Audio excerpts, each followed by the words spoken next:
Bon, vous avez une question? Oui, alors, bonsoir à tous vos invités. C'est par rapport à...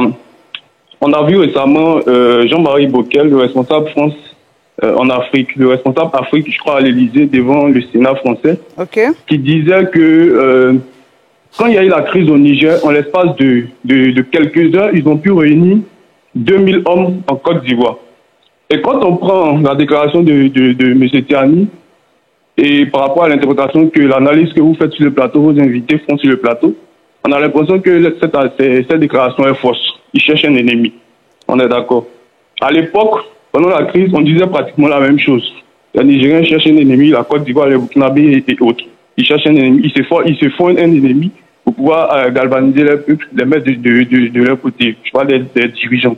Et donc, quelques mois après, on apprend que quand il y a eu la crise, la France a réuni 2000 hommes en Côte d'Ivoire. Moi, je veux bien savoir. On a Aristide Nkenda qui est sur le plateau, qui est au ministère de la Défense. Moi, je voudrais lui poser la question. Les 2000 hommes devaient servir à quoi? Les 2000 hommes français qui étaient en Côte d'Ivoire, quand il y a eu la crise au Niger, qui a été rassemblés en quelques heures, ils devaient servir à quoi? C'est juste ça. D'accord. Merci pour votre question. Dans cette vidéo, les chroniqueurs de l'ANC analysent en profondeur les tensions croissantes entre le Niger et la Côte d'Ivoire, exacerbées par les accusations du général Abdourahmane Tiani.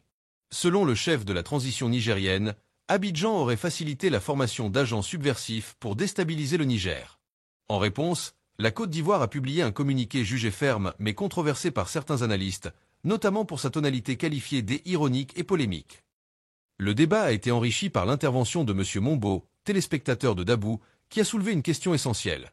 Pourquoi la France a-t-elle mobilisé 2000 soldats en Côte d'Ivoire en un temps record lors de la crise au Niger? Cette mobilisation éclaire-t-elle les accusations du Niger, ou s'agit-il d'un malentendu stratégique? Les chroniqueurs ont confronté ces problématiques avec des analyses variées. Dr Niton Tawa Prince critique la tonalité diplomatique ivoirienne, qu'il perçoit comme une réponse inélégante qui pourrait intensifier les tensions. Madame Delors insiste sur la responsabilité d'Abidjan à maintenir un langage diplomatique constructif, tout en rappelant que la coopération militaire avec la France est souvent mal comprise dans ces contextes. Dr Eddy Guipier recentre le débat sur l'urgence d'une réponse unifiée face au terrorisme, mettant en garde contre des divisions qui affaiblissent toute la sous-région. Les questions soulevées révèlent des fractures profondes. La réponse ivoirienne a-t-elle apaisé ou exacerbé la situation? La mobilisation militaire française reflète-t-elle une stratégie régionale légitime ou une interférence perçue comme hostile?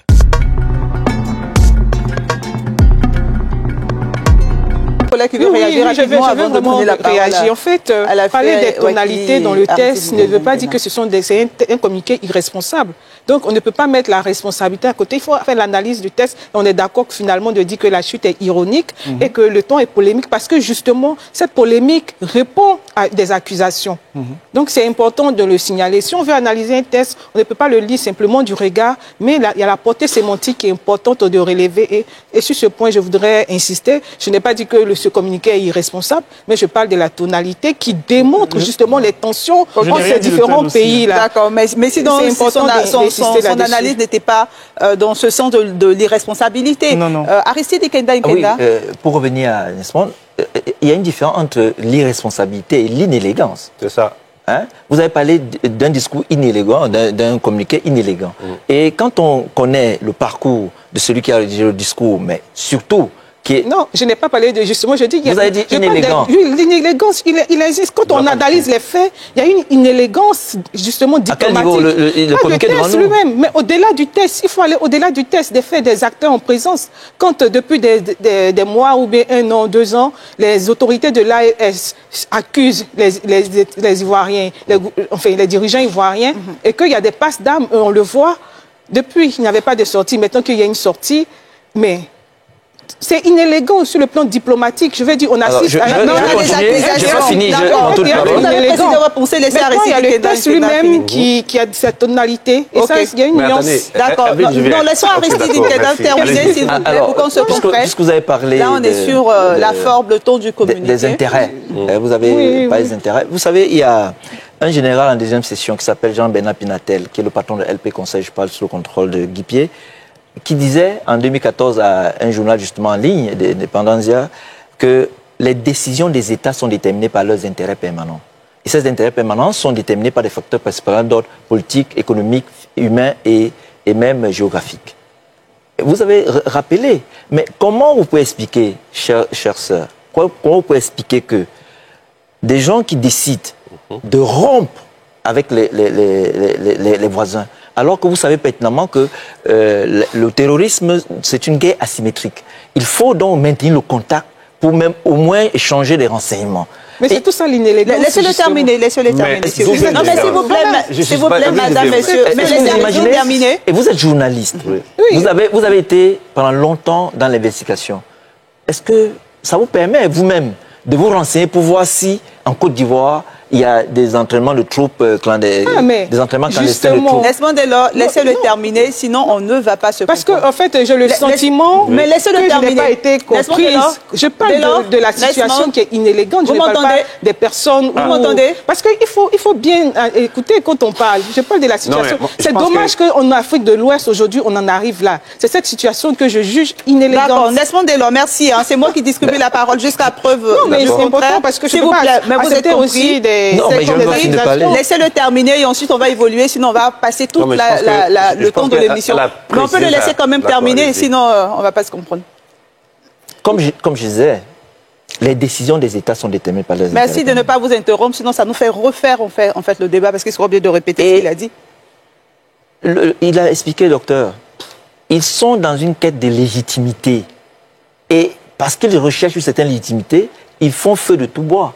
Et malheureusement, c'est de la désinformation parce qu'il n'y a pas un début de preuve. C'est ce qu'on leur dit. Et à la fin, le dernier paragraphe dans ce communiqué nous interpelle nous tous. Parce que s'il y a des problèmes au Niger et que ces bandes organisées descendent, mais ils vont arriver à Abidjan. Mais il faut qu'on mutualise les forces pour donc repousser ces ennemis communs. Cet ennemi commun qui est le terrorisme. C'est de ça qu'on parle, c'est pas autre chose. Et quand, j'insiste là-dessus, parce que le mot a été utilisé, et je vous l'ai dit que celui qui a rédigé le communiqué, qui signe le communiqué de presse, est d'abord ancien enfant de troupe, et qui a un parcours professionnel extraordinaire, exemplaire, et qui est d'une élégance intellectuelle et même verbale à nul autre pareil. Donc, il ne peut pas être inélégant, le général de corps d'armée. C'est ce que j'ai dit, et je pense que vous faites exprès. Il y a quelqu'un qui... Non, mais c'est important. Quand on parle de l'inélégance, vous êtes d'accord de constater qu'en Afrique de l'Ouest, on arrive à cette situation. Vous pensez que c'est élégant ce qui se passe en Afrique de l'Ouest aujourd'hui? C'est inélégant. Maintenant, je ne vous permets pas de prendre la parole comme vous voulez. Je vais donner la parole justement à un téléspectateur qui nous appelle de Dabou, Mambo. Monsieur Mambo, je ne sais pas si c'est votre nom de famille. Bonsoir. Oui, bonsoir madame. Et justement, vous avez une question. Oui, alors, bonsoir à tous vos invités. C'est par rapport à... On a vu récemment Jean-Marie Bockel, le responsable France en Afrique, le responsable Afrique, je crois, à l'Élysée, devant le Sénat français, qui disait que quand il y a eu la crise au Niger, en l'espace de quelques heures, ils ont pu réunir 2000 hommes en Côte d'Ivoire. Et quand on prend la déclaration de M. Tiani, et par rapport à l'interprétation que l'analyse que vous faites sur le plateau, vos invités font sur le plateau, on a l'impression que cette déclaration est fausse. Ils cherchent un ennemi. On est d'accord. À l'époque, pendant la crise, on disait pratiquement la même chose. Les Nigériens cherchent un ennemi, la Côte d'Ivoire, les Burkinabés et autres. Ils cherchent un ennemi. Ils se font un ennemi pour pouvoir galvaniser les peuples, les mettre de leur côté. Je parle des dirigeants. Et donc, quelques mois après, on apprend que quand il y a eu la crise, la France a réuni 2000 hommes en Côte d'Ivoire. Moi, je veux bien savoir. On a Aristide Nkenda qui est sur le plateau, qui est au ministère de la Défense. Moi, je voudrais lui poser la question. Les 2000 hommes devaient servir à quoi? Les 2000 hommes français qui étaient en Côte d'Ivoire, quand il y a eu la crise au Niger, qui a été rassemblés en quelques heures, ils devaient servir à quoi? C'est juste ça. D'accord. Merci pour votre question. Juste préciser aux téléspectateurs qu'Aristide Nkenda n'est pas sur ce plateau au nom du ministère de la Défense. C'est un citoyen qui a été invité pour participer à ce débat. Donc, il y a Dr Tawa et Alafé Wakili qui, depuis, demandent la parole. Donc, Alafé Wakili. Voilà. Moi, je ne sais pas, peut-être que Delors n'a pas su exprimer ce qu'elle voulait dire, mais à peu près, on a dit la même chose, en fait. Sans peut-être dire que c'est inélégant ou discourtois.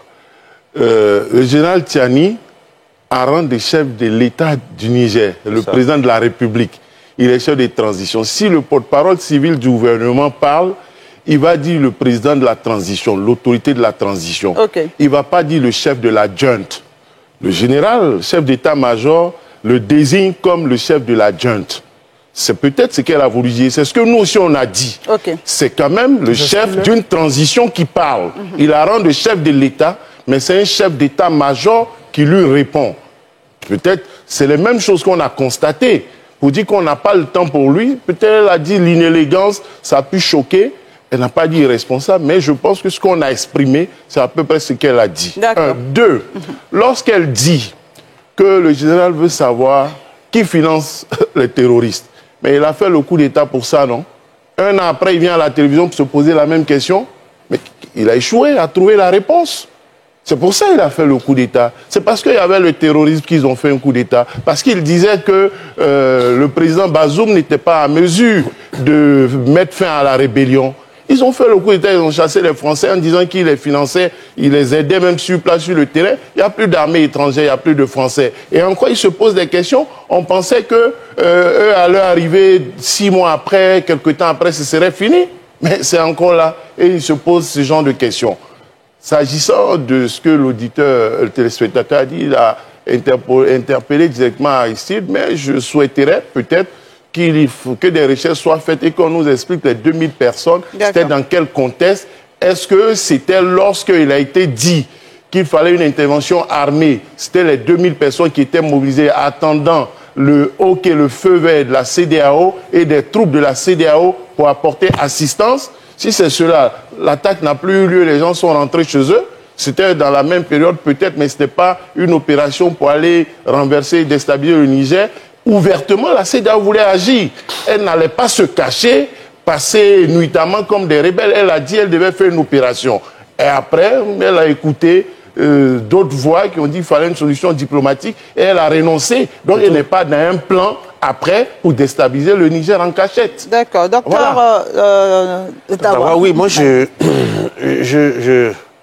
vais inviter les autorités nigériennes à se concentrer sur leur objectif. Voilà.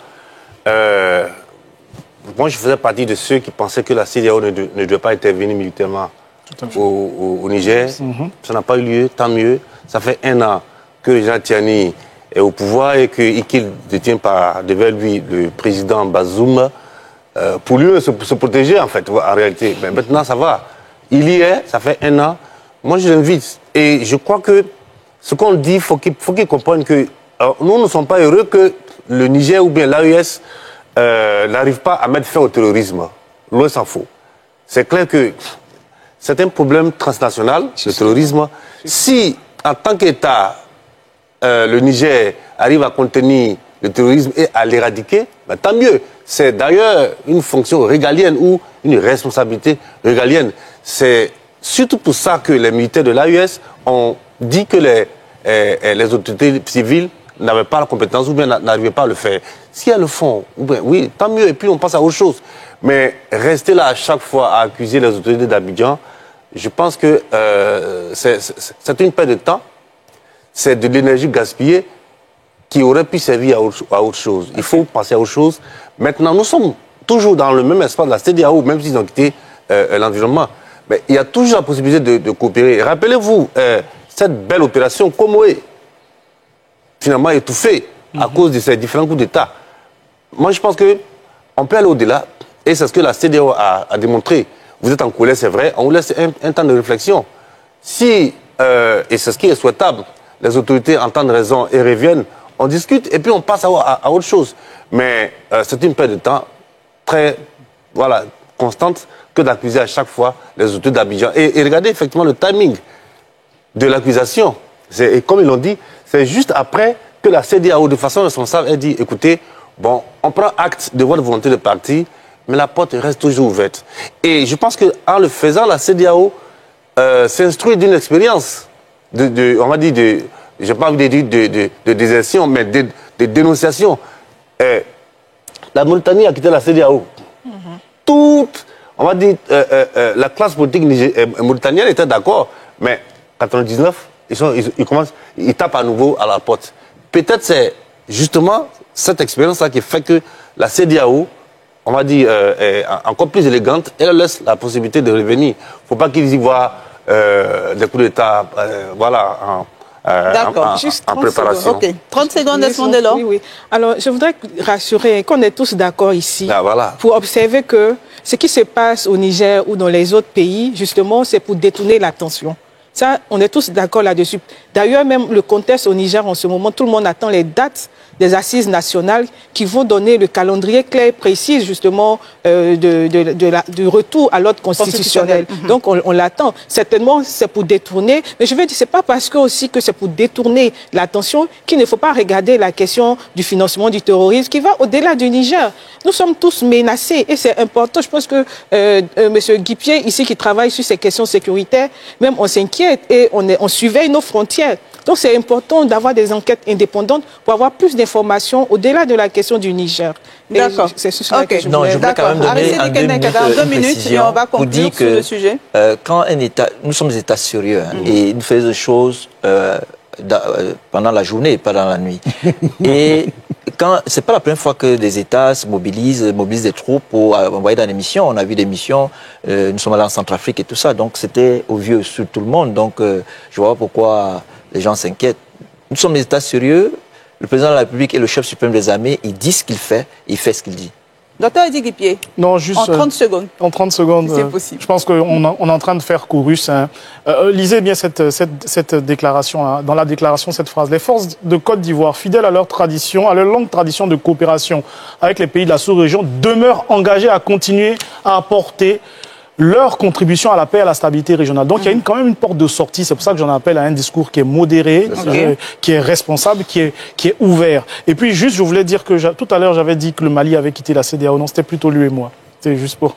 Ah, d'accord. Je n'avais même pas... J'avais dit CEDEAO. Avant, le CFA à l'époque. Voilà, lui et moi. OK. Merci pour cette précision. Et c'est un sujet qui va continuer à occuper l'actualité sous-régionale. Donc, on aura l'occasion de revenir notamment sur surtout les défis sécuritaires, parce qu'il ne faut pas oublier que les deux pays également sont liés. Ce qui menace le Niger peut menacer la Côte d'Ivoire. Donc, on referme ce sujet pour ouvrir le deuxième sujet qui, lui, va porter sur le bilan économique de la Côte d'Ivoire. Cette vidéo a permis de décortiquer les enjeux complexes d'une crise diplomatique où se mêle l'accusation, réponse diplomatique polémique et dynamique militaire régionale. La Côte d'Ivoire, en rejetant fermement les accusations nigériennes, a opté pour une posture défensive, mais son communiqué, jugé par certains comme ironique et provocateur, a suscité des critiques sur sa forme. L'intervention de M. Mombo a également mis en lumière des questions troublantes. La mobilisation de 2000 soldats français en Côte d'Ivoire reflète-t-elle une intention stratégique bienveillante ou une menace potentielle perçue par le Niger? Pour Dr Niton Tawa-Prince, cette opacité nourrit les soupçons et renforce les tensions. Madame Delors, quant à elle, rappelle que la coopération militaire franco-ivoirienne, bien qu'historique, reste un sujet sensible qui nécessite une meilleure communication. Enfin, Dr Eddy Guipier a alerté sur les répercussions négatives de ces querelles bilatérales sur la lutte collective contre le terrorisme. Cette crise illustre un défi majeur pour l'Afrique de l'Ouest, dépasser les rivalités politiques et les polémiques pour construire une coopération régionale solide et transparente. Le terrorisme, véritable menace transnationale, exige une réponse unifiée qui transcende les différends. En conclusion, il est urgent pour les dirigeants africains de privilégier le dialogue et la collaboration, faute de quoi ces divisions risquent de compromettre durablement la sécurité et la stabilité de la région.